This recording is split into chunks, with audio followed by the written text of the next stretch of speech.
अस्सलाम वालेकुम students, welcome to online classes and ईटा ट्रिक्स। स्टूडेंट्स, आज का हमारा टॉपिक है real weight and apparent wait.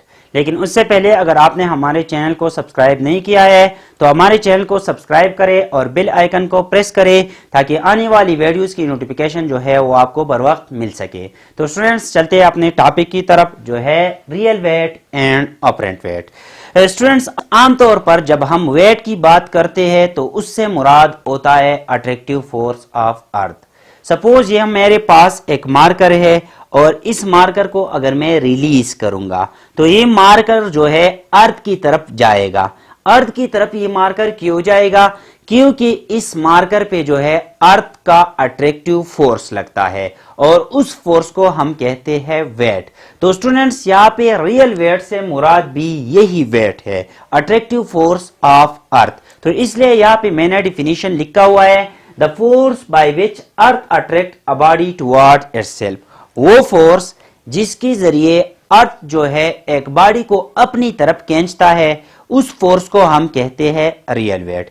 जबकि अपरेंट वेट जो है इससे मुख्तलिफ है। उसको डिस्कस करने के लिए यहाँ पे मैंने एक एग्जांपल दिया हुआ है कि सपोज हमारे पास यहाँ पे एक मास है और इस मास को हमने सपोर्ट किया हुआ है थ्रू अ स्ट्रिंग जो यहाँ पे एक सपोर्ट के साथ अटैच है। अब स्टूडेंट्स, यहाँ पे अगर आप देखें इस मास पे जो है दो फोर्सेस एक्ट करते हैं। एक फोर्स जो है वो attractive force of the earth है जिसे हम वेट या रियल वेट भी कहते हैं। यहाँ पे मैंने लिखा हुआ है WR, it means real weight. अब स्टूडेंट्स, यहाँ पे एक ऊपर वाला फोर्स भी है जिसे हम कहते हैं टेंशन, जो स्ट्रिंग के जरिए इस मास पे लगता है। अब स्टूडेंट्स, इस ऊपर वाले फोर्स को हम कहते हैं अपरेंट वेट, या हम कह सकते हैं कि वो फोर्स जो एक बॉडी को सपोर्ट करता है अगेंस्ट ग्रेविटी। इस बॉडी पे जो है अर्थ का ग्रेविटेशनल फोर्स लगता है, लेकिन इस स्ट्रिंग ने टेंशन फोर्स के जरिए इस बॉडी को सपोर्ट किया हुआ है अगेंस्ट दैट ग्रेविटेशनल फोर्स। तो इसलिए इस टेंशन फोर्स को हम कहते हैं अपरेंट वेट। तो यहां पे हमारे पास डिफिनीशन है, the force that support a body against gravity. वो फोर्स जो एक बॉडी को ग्रेविटी के अगेंस्ट सपोर्ट करता है, उस फोर्स को हम कहते हैं अपरेंट वेट। अब स्टूडेंट्स, इसको हम इस तरह भी लिख सकते हैं कि that force which prevent a body from falling. यहां पे अगर आप देखिए इस टेंशन फोर्स ने इस बॉडी को फॉलिंग से रुका हुआ है, तो इसलिए हम दूसरा डिफिनीशन लिख सकते हैं कि that force which prevent a body, that force which prevent a body from falling is called apparent wait. ये हमारे पास अपरेंट वेट का दूसरा डिफिनीशन आ गया। अब स्टूडेंट्स, यहाँ पे आपको याद रखना चाहिए कि अगर वेट को मेजर करना चाहे तो वेट जो है वो हम मेजर करते हैं स्प्रिंग बैलेंस के जरिए, और स्प्रिंग बैलेंस जो है वो हमेशा के लिए हमें वैल्यू देता है अपरेंट वेट का। अगर हम यहाँ पे इस स्प्रिंग बैलेंस के जरिए इस बॉडी का मास मेजर करते हैं तो ये स्प्रिंग बैलेंस जो हमें वैल्यू देगा वो अपरेंट वेट का होगा। स्प्रिंग बैलेंस जो है वो रियल वेट को मेजर नहीं करता बल्कि अपरेंट वेट को मेजर करता है। लेकिन यहाँ पे अगर आप देखें, अगर ये मैंने एक लिफ्ट लिया हुआ है और उस लिफ्ट के अंदर हम जो है इस बॉडी का मास मेजर करते हैं, तो यहाँ पे अगर आप देखें इस बॉडी पे दो फोर्सेस लगते हैं, एक है रियल वेट, एक है टेंशन। ये दोनों इक्वल है, तो यहाँ पे स्प्रिंग बैलेंस जो है हमें इस टेंशन का वैल्यू देगा या अपरेंट वेट का वैल्यू देगा। Apparent weight is equal to tension. यहाँ पे टेंशन जो है इसको हम अपरेंट वेट भी कहते हैं, अपरेंट वेट। तो यहाँ पे स्प्रिंग बैलेंस जो है टेंशन का वैल्यू या अपरेंट वेट का वैल्यू देगा, लेकिन यहाँ पे अपरेंट वेट या टेंशन जो है इस रियल वेट की इक्वल है, इसलिए जो वैल्यू हमें मिलता है हम उसको कहते हैं रियल वेट। लेकिन स्टूडेंट्स, यहाँ पे कुछ केसेस है जहां पे ये टेंशन और रियल वेट जो है ये इक्वल नहीं होते, तो उन केसेस में हमारे पास जो वैल्यू ये मेजर करेगा हम उसको रियल वेट के बराबर नहीं ले सकते। तो उस केस में हम कह सकते हैं कि यहाँ पे जो वैल्यू मेजर होगा वो रियल वेट के इक्वल नहीं होगा, बल्कि रियल वेट से या ज्यादा होगा या कम होगा। तो कुछ केसेस लेते हैं। यहाँ पे पहला केस, सपोज हमारे पास है केस 1, जहां पे लिफ्ट जो है रेस्ट में हो, लिफ्ट एट रेस्ट।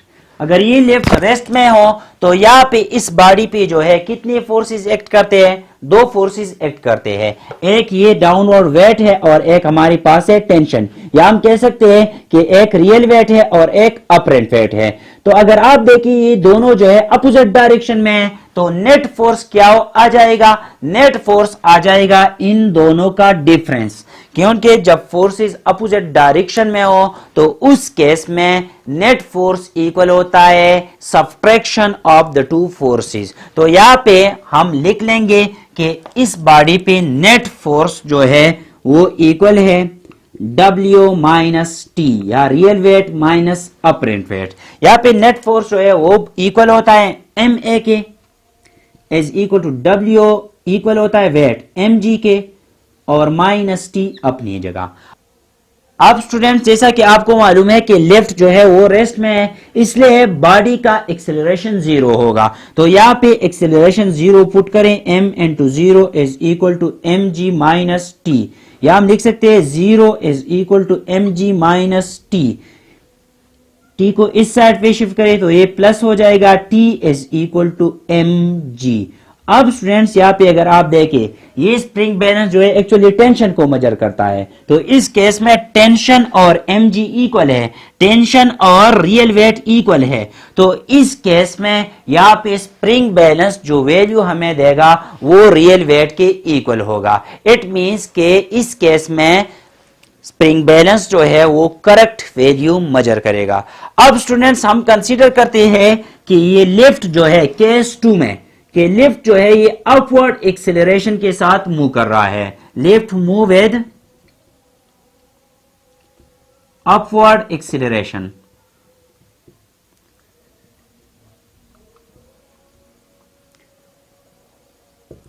ये लिफ्ट जो है ये ऊपर की तरफ जाता है कुछ एक्सेलरेशन के साथ। अब स्टूडेंट्स यहाँ पे नेट फोर्स आ जाएगा T माइनस डब्ल्यू, क्योंकि यहाँ पे टेंशन जो है वो ज्यादा है, तो इसलिए हम टेंशन से W को माइनस करेंगे। अगर लिफ्ट जो है डाउनवर्ड जाएगा तो फिर हमारे पास वेट जो है ये ज्यादा होगा और टेंशन कम होगा, फिर हम W माइनस टी करेंगे। लेकिन इस केस में जब लिफ्ट ऊपर की तरफ जाता है तो नेट फोर्स इक्वल होगा T minus W. Net force is equal to T minus W. यहां पे आ जाएगा F net is equal to MA, T minus W is equal to mg। इस mg को इस साइड पे शिफ्ट करें तो हमारे पास आ जाएगा MA plus mg is equal to tension. अब स्टूडेंट्स यहाँ पे अगर आप देखें, टेंशन इक्वल है mg क्या है? रियल वेट है, प्लस ma। यहाँ पे टेंशन जो है रियल वेट प्लस ma की इक्वल है। तो यहाँ पे स्प्रिंग बैलेंस जो है वो हमें टेंशन की वैल्यू क्या देगा? Real weight plus ma। It means कि यहाँ पे हम जो वैल्यू ऑब्टेन करेंगे, जो वैल्यू हमें मिलेगी वो रियल वेट से ज्यादा होगी। सपोज अगर इस बॉडी का मास 50 न्यूटन है तो ये हमें 50 प्लस वैल्यू देगा, या 54 वैल्यू देगी, या 55 वैल्यू एटसेट्रा। तो यहाँ पे जब लिफ्ट जो है ये अपवर्ड एक्सेलरेशन के साथ मूव करेगा तो स्प्रिंग बैलेंस जो है वो रियल वेट से ग्रेटर वैल्यू मेजर करेगा। यहां पे the value measure will be greater than real weight. द वैल्यू measure will be greater than real weight। अब स्टूडेंट्स हम तीसरा केस लेते हैं कि सपोज ये लिफ्ट जो है डाउनवर्ड मूव कर रहा है। Lift move with downward acceleration.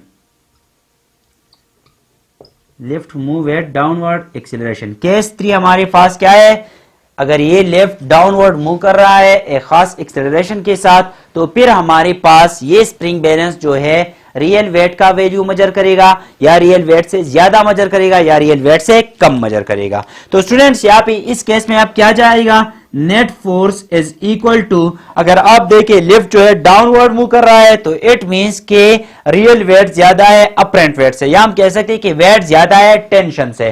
तो इसलिए हम यहाँ पे नेट फोर्स निकालने के लिए W माइनस टी करेंगे। W माइनस टी क्यों, क्योंकि W ज्यादा है एज कंपेयर टू T। तो यहाँ पे हमारे पास आ जाएगा W माइनस टी। अब स्टूडेंट्स यहाँ पे वैल्यूज पुट करें तो क्या आ जाएगा, F is equal to MA, W is equal to MG and minus tension. Tension को इस साइड पे शिफ्ट करें तो ये पॉजिटिव हो जाएगा, MA plus T is equal to MG।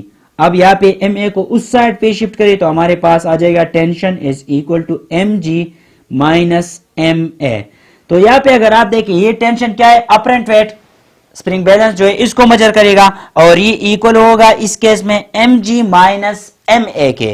mg क्या है, ये है रियल वेट माइनस ma। तो इस केस में अगर आप देखें टेंशन जो है ये रियल वेट से कम है, इट मींस कि यहाँ पे स्प्रिंग बैलेंस जो है वो रियल वेट से कम वैल्यू मेजर करेगा।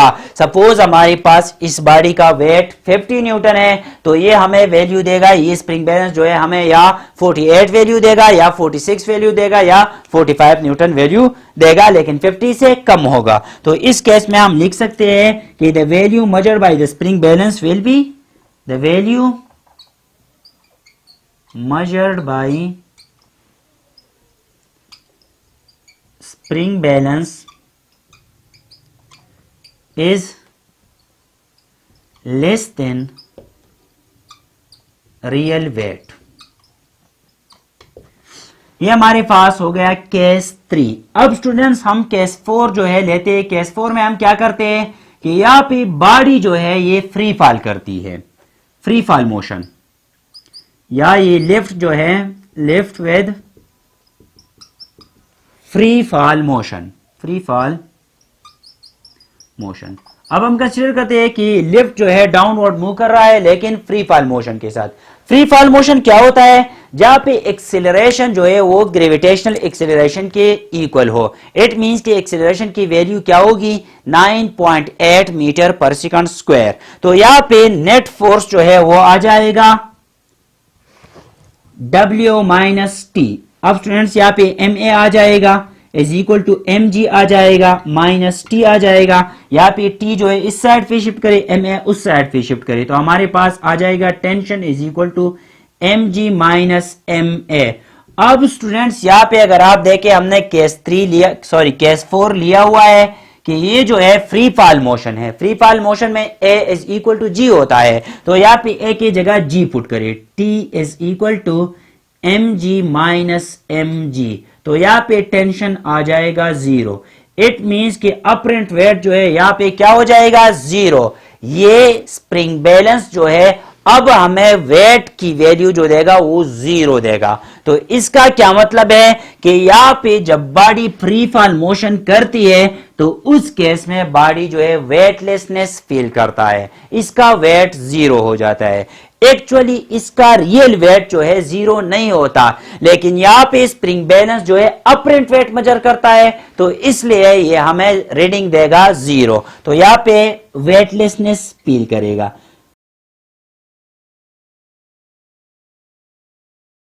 अगर बॉडी जो है वो फ्री फॉल मोशन करता है, acceleration is equal to gravitational acceleration के साथ फॉलिंग करता है, तो उस केस में जो है बॉडी वेटलेसनेस फील करता है। अब स्टूडेंट्स लास्ट केस हम लेते हैं कि सपोज हमारे पास जो है केस नंबर 5 है कि यहाँ पे बॉडी जो है यूनिफॉर्म वेलोसिटी के साथ मूव करती है, या ये लिफ्ट जो है अपवर्ड मोशन करता है या डाउनवर्ड मोशन करता है, लेकिन जो मोशन है वो यूनिफॉर्म वेलोसिटी के साथ है। तो यहाँ पे हम केस 5 लेते हैं कि यूनिफॉर्म मोशन, यूनिफॉर्म वेलोसिटी या यूनिफॉर्म मोशन। अब स्टूडेंट्स जब यूनिफॉर्म मोशन होगा तो उस केस में क्या होगा, उस केस में भी एक्सेलरेशन जीरो हो जाएगा। तो यहाँ पे जब हम कैलकुलेशन करेंगे तो ये कैलकुलेशन और ये कैलकुलेशन सेम होगा, क्योंकि यहाँ पे भी एक्सेलरेशन जीरो है और वहां पे भी एक्सेलरेशन जीरो होगा। तो यहाँ पे टेंशन जो है वो mg के इक्वल होगा। इट मींस टेंशन जो है या अपरेंट वेट जो है रियल वेट के बराबर होगा। तो इस केस में भी स्प्रिंग बैलेंस जो है हमें रियल वेट की वैल्यू देगा। तो दो केसेस में जो है स्प्रिंग बैलेंस हमें सही वैल्यू देता है, करेक्ट वैल्यू देता है। एक जब बॉडी या लिफ्ट जो है रेस्ट में हो, या दूसरा जो है वो यूनिफॉर्म वेलोसिटी के साथ मोशन करता हो। तो डियर स्टूडेंट्स, ये था आज का हमारा लेक्चर। अगर आपको कोई पॉइंट समझ नहीं आया हो तो आप कमेंट बॉक्स में पूछ सकते हैं। Thank you all.